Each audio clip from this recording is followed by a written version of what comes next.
It's time for a cup of coffee with Will and Chris at Slumberland Furniture. From Slumberland Furniture in Osage Beach, here are your hosts, William Holtz and Chris Schneider. Well, my goodness, we are back for another cup of coffee with Wild Will. And wait, that is not Uncle Chris. That is Dave Glendenning, the new director of sales for Lake TV, filling in for Uncle Chris, who is on the sandy beaches of God only knows, but he's not here. So Dave, filling in. What's up, buddy? Not much, man. How you doing this morning? Beautiful. Thanks for being here. Dave's going to be filling in on a big show. We've got lots to talk about this week. First, we're going to talk just a little bit about the lawsuit you probably saw yesterday, filed in court. Civil lawsuit against Camden County Sheriff Department, Camden County Sheriff Tony Helms, and former Camden County Deputy Chris Twitchell. We'll talk about that. The new elected officials in the Tri-County area following last week's election. The results are out. We'll go over those. We're also going to get to know this guy a little bit better. But first, we got to hear from our friends right here at Slumberland Furniture. And when we come back, we got a special treat for you. Dogwood Festival around the corner next week right here at Lake of the Ozarks. We're going to have Executive Director from the Camden Chamber of Commerce, Casey Cloak. But again, after this from Slumberland. Hey everyone, Daryl Cunningham with Slumberland Furniture at the Lake. We're in the last couple weeks of our fabulous financing sale. You don't want to miss it, so come check it out. You get fabulous discounts and interest-free financing.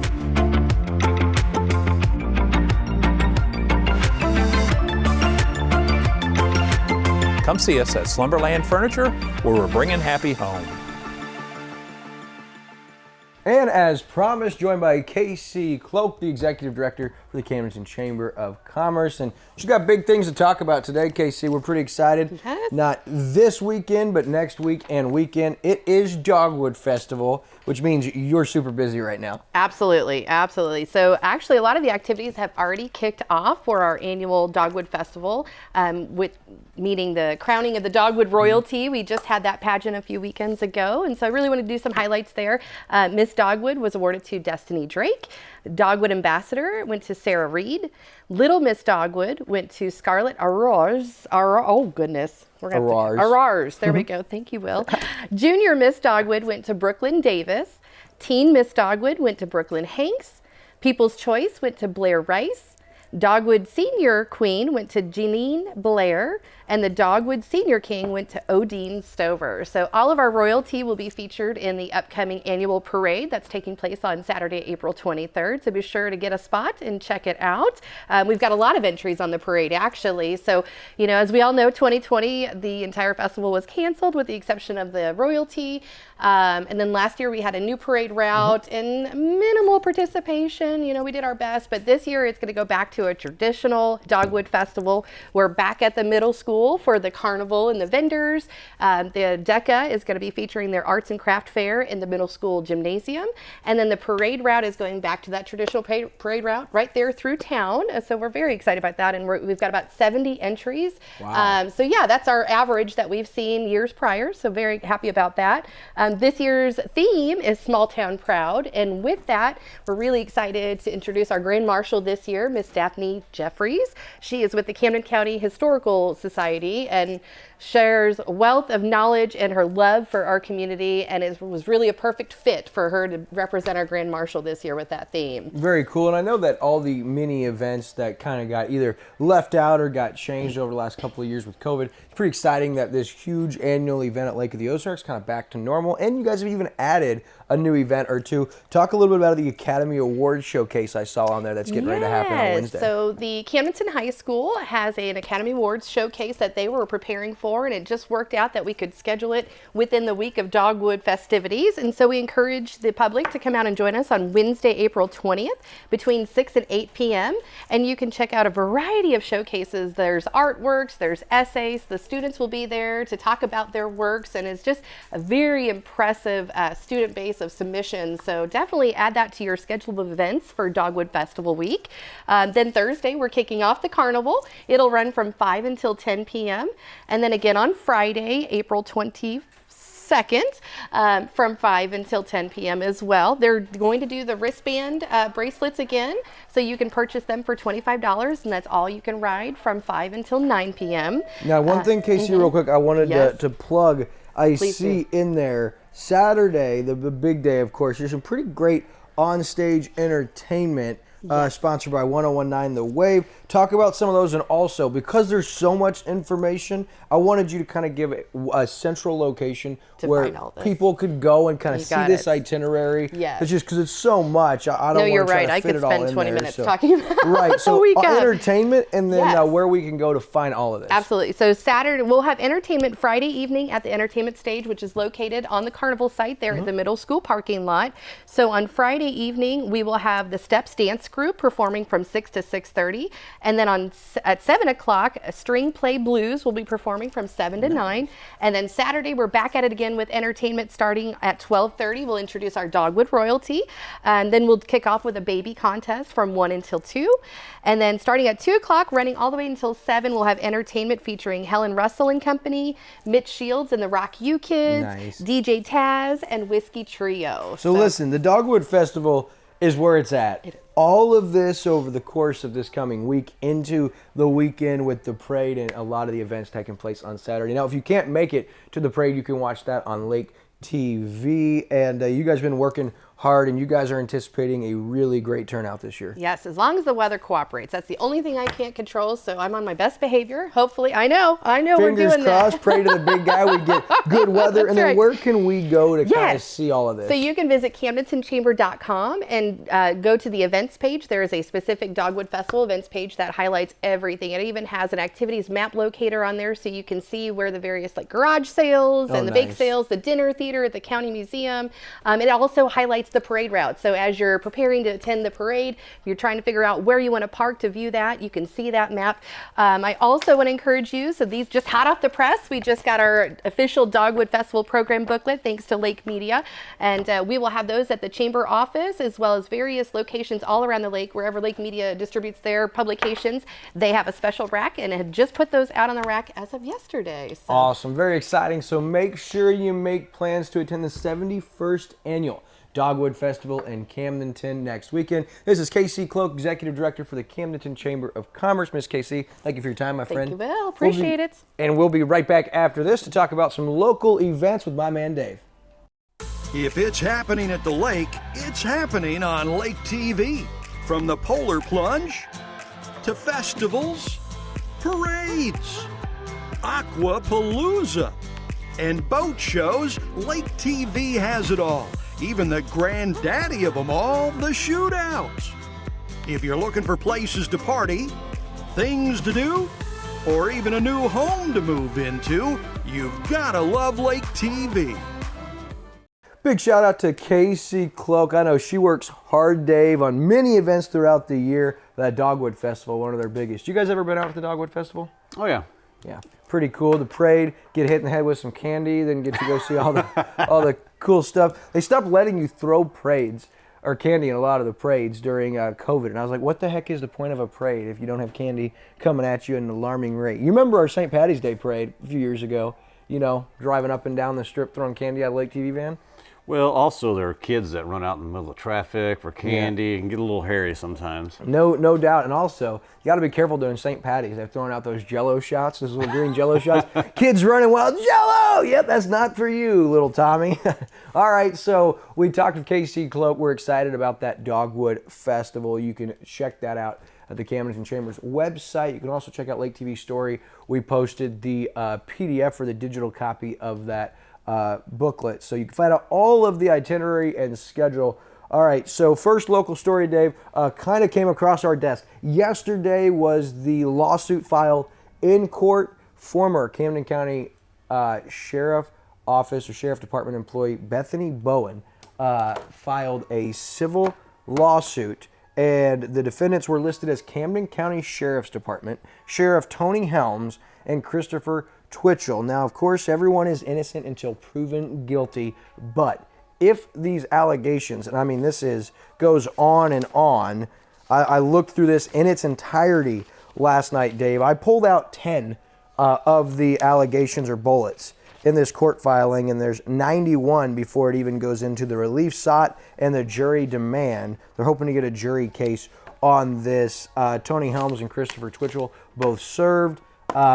Pretty alarming stuff. Again, allegations. These guys are just alleged from former employee Bethany Bowen, and the alleged are sexual harassment, sexual discrimination, retaliatory actions against plaintiff due to the plaintiff's reports. This is just mind-boggling. We're not going to dig into it now, but you can check out Friday on Lake TV a mic'd up, closer look with me, William Holtz, on this court filing, this lawsuit filed.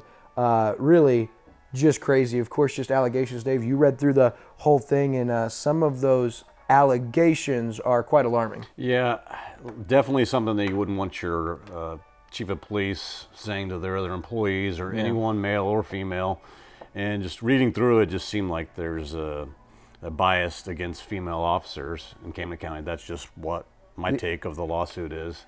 Yeah, those are, of course, allegations. The alleged were unable to comment or chose not to comment at time of this report. But again, you can check out this Friday. Now, if you're watching Cup of Coffee after Friday, it's going to be on demand. You can check out Facebook, YouTube, on our Roku channel, and Spotify and Apple iTunes. My Mic'd Up podcast can be found. So, but as we look at the climate of local politics, that one scary. But we did just have a recent election, and the election is the way that you can really make your voice heard as far as getting new elected officials in there. There were a lot of important issues on the ballot over the Tri-County area last Tuesday. For Osage Beach mayor, maybe one of the craziest, Michael Harmison barely edged out incumbent mayor John Oliver. The vote was 292 to 281, meaning 11 votes decided the Osage Beach mayoral race. And so congratulations to Mayor Michael Harmison, the new mayor of Osage Beach, and do want to give a shout out to former Mayor John Oliver for his time as mayor. Thought he did a really nice job. Many capacities he moved the city forward on, and there's never a time that Mayor John Oliver was looked at as being corrupt, doing things under the table, or doing anything that weren't in the best interest of the community. So I don't think this was a matter of anybody thought that Mayor Oliver was a bad mayor. I just think that maybe Mayor Michael Harmison a little more proactive to move the city forward, take that next big step that Osage Beach is right on the cusp of taking. But big shout out. Mayor Oliver was awesome for Osage Beach. His time served was not in vain, and he did a lot of good things. So big shout out to him, and congratulations to Mayor Michael Harmison. Lake Ozark Alderman Ward 2, Sherry Jackson beat out former Mayor Johnny Francesco 74-49. Ward 2, Krista Watts, she won 82 to 108. Morgan County School Board, Lori Croy and Mr. Deere, they took the 2 seats from Morgan County School Board. If you go to lakeexpo.com, Dave, anyone watching, Lake Expo did a phenomenal job of breaking down all winners, showing you all results. And just to clarify, Krista Watts won 82 to 108, but the 108 were write-in ballots. Yeah, I guess mixed up. Krista Watts is Alderman Ward 2 on the 1-year term. Sherry Jackson, Ward 2. So a lot of things going on, as we talked about. And one of those things with the new alderman, there was some controversy leading into election, as current mayor of Lake Ozark, Dennis Newberry, had endorsed a couple of his preferred candidates for alderman, both of which won, I will mind you, but he did so on letterhead using the city of Lake Ozark's logo. Sure, probably could be an ethics violation, especially if you get a complaint at the Missouri Board of Ethics. But really, when you see the story come out about him endorsing and maybe it's unethical, it's really another bogus story by Dennis Klotzer and KRMS. Alderman Dennis Klotzer, who was actually officially replaced at last night's Board of Aldermen swearing in to the new alderman, has kind of shown a hatred for current mayor Dennis Newberry. First, you had the smear campaign and selective stories leading into Mayor Newberry's election. They ran the garnishment of wages story, which wasn't even story-worthy. Then the city admin search. KRMS ran the BS story about Mayor Newberry not cooperating with them wanting to swear in Harrison Fry without due process. Now, ethics violation over a logo for endorsement. And of course, I could almost envision exactly the way it went down as soon as Alderman Pat Thompson found out and saw the thing. She got a hold of her good old buddy, Dennis Klotzer, and Dennis Klotzer decides, well, hey, it wouldn't really look right if KRMS runs the story first. We have to let Lake News Online know first. Lake News Online runs the bogus story first, then KRMS runs the story, and I'm sure Pat Thompson or Dennis Klotzer, they filed a violation of ethics or a complaint with the Missouri Board of Ethics or Commission of Ethics, whatever the heck it is, and that's their complaint. And it's like, wow, it's just funny and ironic that KRMS and Pat Thompson have concerns of ethics when it comes to the city, yet under former Mayor Jerry Morawski, when he was under investigation for sex with underage girls, hiring prostitution that he had admitted to, they never once questioned him. They never once confronted the issue, had a conversation, even said, hey, Mayor, is any of these things true? Is there anything we need to worry about? They just turned a blind eye. As a matter of fact, Dennis Klotzer openly endorsed Mayor Morawski, and he even said that none of the things that are being alleged are true, which ended up turning out to be a blatant lie. So now Pat Thompson and Dennis Klotzer are concerned with ethics? Give me a stinking break. It's why you almost lose faith in man as a whole. Their heart is gone so haywire and so south. You just get so frustrated thinking about it. When are these, I got to be careful, but when are these spineless individuals going to get out of the way and put their agenda aside for the betterment of the city, for the community? And ever since Mayor Newberry's gotten in there and moved the city forward, it's been amazing.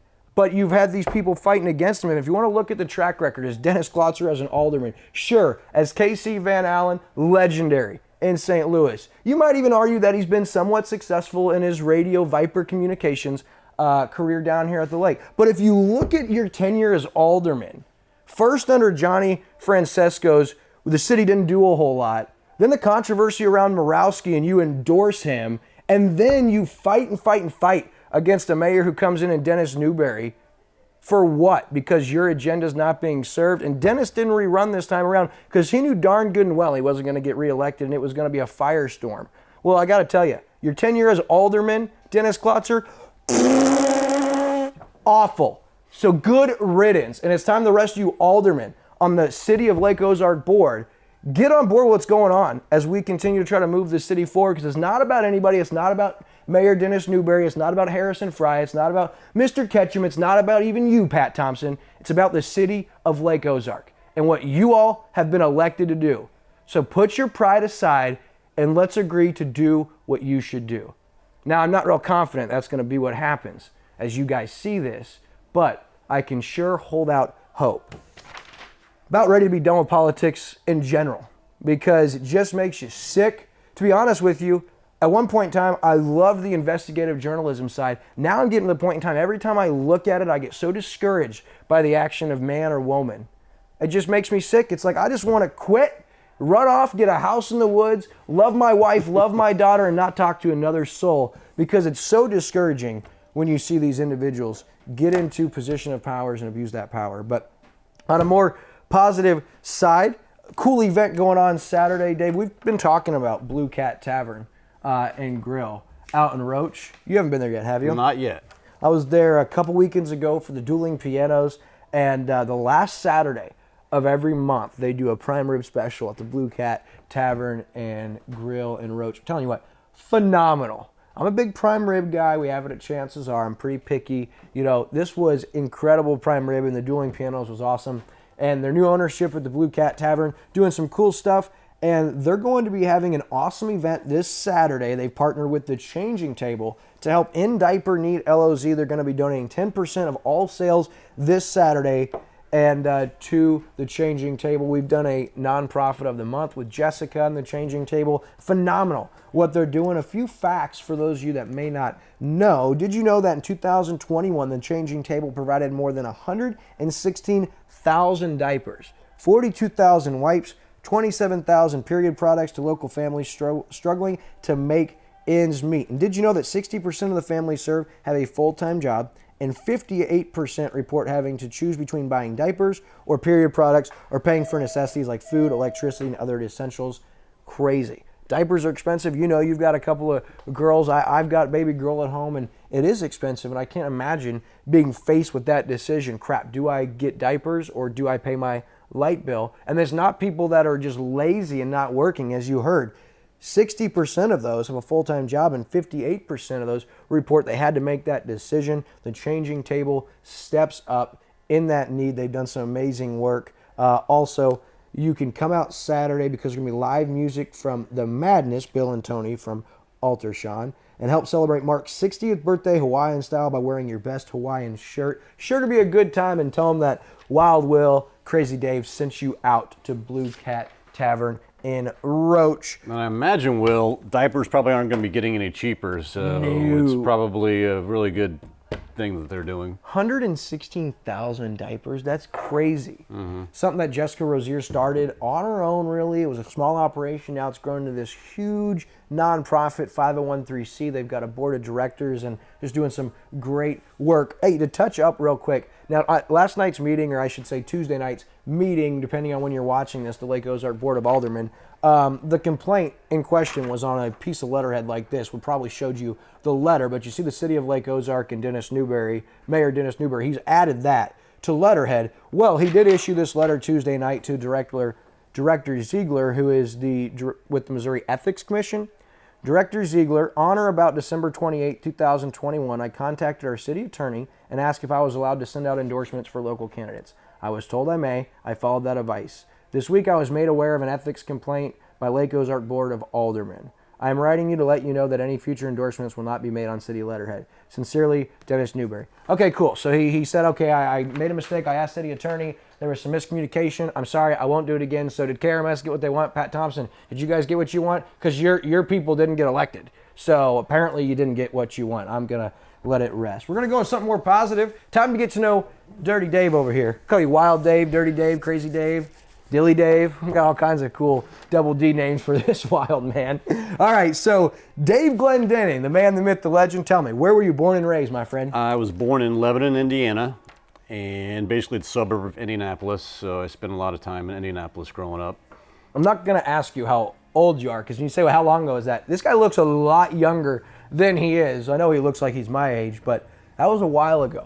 A couple years ago. Growing up in Indiana. All right, favorite sports moment that you can recall? Probably two. When the Indianapolis Colts and Peyton Manning won their first Super Bowl. What year was that? 06? I think it was 98. 98 he was drafted. I thought it was 06, but they lost the Saints maybe in 06. I slept since then. I just remember a lot of AFC Championship games with Manning and Brady. Well, the Patriots always had the Colts number, and he probably would have had a lot more Super Bowl championship if it wasn't for that Tom Brady guy. That kid you like. Yeah, he's a kid, all right. So, Colts first Super Bowl, and then you have another. You said then two. The Chiefs' most recent Super Bowl. It was a big highlight, and I was hoping that they would repeat, but we'll have another year next year. I want to mention, so we're talking about sports, I didn't know this when Dave came into my life. We're very similar, a lot of the same interests, and we both love fantasy sports. This guy was playing fantasy football. You said back in the 80s, right? When it was handwritten and notes, there weren't computers that kept the stats for you. Like, you remember having Dan Marino as your quarterback. Before the internet, I was playing Didn't fantasy you have Dan football. Marino as your quarterback? I had Dan Marino, I had John Elway, Barry Sanders. Heck of a fantasy football player. I have been in 6 different either pick'em or fantasy leagues with this guy over the last 3.5 years. He has won 3 championships in 6 opportunities, and he's probably going to win another, including Lake TV's inaugural year of our Keeper Dynasty. Champion. Guy's a champion. Beginner's luck. A beginner's luck. All right, what brought you to Lake of the Ozarks? I met my ex-wife in college, and she went to junior high and high school here at Osage. And I came down to visit her, and she was working at Bayou Bills at the time, and I came down to visit one weekend in the summer, I think it was 93, and I absolutely fell in love with this place. And it's not just, I just love the whole area, the vibe. I don't know, I just love water too. Heck yeah, man. It's hard not to love this place. All right, history with your outdoor store. I understand at one point in time you owned an outdoor store. You got to tell me about that. And I also heard rumor it might have been the first store at the lake to sell Red Bull. Yeah, 1999 I opened up Ozark Outdoors. I was basically the first store to sell kayaks down here in the lake. Kind of made sense to me. And then one day I had a young college kid come in and offered to sell me Red Bulls, and I'd actually seen him at a trade show before. And so technically I was the first retail store at the lake to sell Red Bulls. And when I say sell Red Bulls, it was more like me drinking them. I was gonna say, you should have stock in Red Bull, because I know you love Red Bull. Andrew loves Red Bull. I even go through spurts where I love Red Bull. It's addicting, but who would have thought in '99 when you started selling this mysterious energy drink you saw at a trade show, Red Bull, that it would be where it is? It was terrible. They had those, they have those cool little Red Bull coolers, and they just stared at me all day and said, "Drink me." And like one day I drank 12 of them. Oh, and that was before anyone knew about energy drinks. Before the delicious flavors. Like right there you see the dragon fruit. That was before all these great exotic flavors. Just a chewable children's Tylenol flavored original Red Bull, right? That's what it always tasted like to me, was that nasty chewable Tylenol. All right, so I just had to ask that. You said that your ex-wife, so you have kids. I know you do, so tell everybody about your two girls. I've got two daughters. Emma's 19, and she is attending Arizona State University in Tempe, and a 17-year-old daughter named Sierra, and she's actually at state right now for FCLA. Pretty cool. She, of course, goes to Osage, and just had her prom, correct? Yes. Man, I feel like you're getting old now. The girls are, one's in college, one's having her junior prom. And no, I don't feel, no, not at all. That should date him just a little bit. 19 and 17, and he didn't start having kids when he was 10, so you do the math. All right, next, what did you want to be when you grew up? I remember my parents had those little books, and you wrote in them. And when I was really young, because I grew up in Indianapolis area, the Indy 500, I wanted to be a race car driver. So that was what I wanted to be as a child. You wanted to go fast. And I actually raced go-karts growing up and did a lot of crazy things that my dad let me do. And to this day, I always thought my dad was trying to kill me with all the crazy stuff he'd have me do. Race go-karts, we'd go spelunking, took me scuba diving when I was 8 years old. He's a scuba instructor. So I've had a full life so far. That's awesome. Yeah, adventurous, needless to say. All right, so what's your favorite part about Lake of the Ozarks? It's pretty easy. It's just the people, the way of life down here. Yeah. I mean, it's a quick, easy answer. Yeah. It's the people that make the lake. And granted, it's a gorgeous, beautiful place, but it's all the nice people that live down here. Agree. You knocked it out of the park with that one. All right, gotta be quick here. Favorite movie of all time? Caddyshack. Oh, nice. Easy one. Nice. Favorite president of all time? It's a hard one, but President Reagan. President Ronald Reagan. That's a popular answer for that question. And one thing, if you would go back and tell 15-year-old Dave Glendenning, what would it be? I would definitely tell myself to invest your money. Good advice. Invest it, because it goes quick, easy to spend. All right, what's happening on Lake TV this week on Uncle Chris's Lake TV Community Spotlight presented by COMC. You get to know Executive Director Leah Martin. She's new with the Lake of the Ozarks Shootout in her first year as Executive Director. You can watch that. Also, catch What's Burning with Kevin KB Burns at 7, 5, and 11, 7 days a week. New shows every Thursday. And, of course, if you're looking for events around the lake, Weekend at the Lake with Bob Spicer, new episode every Thursday, Friday, Saturday, and Sunday. And don't forget, this Sunday is Easter, so make sure you celebrate Resurrection Sunday. We got a beachside church service at 10 a.m. at Captain Ron's. Pictures with the Easter Bunny at 11, Easter egg hunt at noon, and of course, breakfast, brunch, and endless mimosa fountain. Can't go wrong with that. So big shout out to Jill Ray and her entire crew here at Slumberland at the Lake. For Dave Glendenning, I'm Wild Will. Until next week, God bless you.